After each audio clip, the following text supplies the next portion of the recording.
அதாவது 10/4/2025.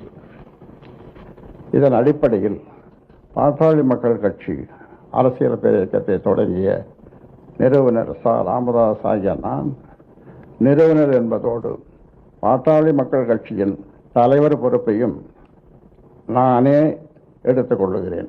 தேர்தலின் வெற்றிக்காக அயராது உழைக்க வேண்டும் என்ற நோக்கில் பாட்டாளி மக்கள் கட்சியின் தலைவராக பொறுப்பு வகித்து வரும் மருத்துவர் அன்புமணி ராமதாஸ் பாட்டாளி மக்கள் கட்சியின் செயல் தலைவராக நியமனம் செய்கிறேன்.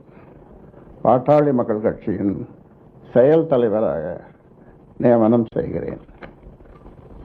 எனது பாட்டாளி மக்கள் கட்சியின் மாநில பதவி வரிசை அடிப்படையில் நிறுவனர் மற்றும் தலைவர் மருத்துவர் ராமதாஸ், செயல் தலைவர் மருத்துவர் அன்புமணி ராமதாஸ், கௌரவ தலைவர் JK மணி,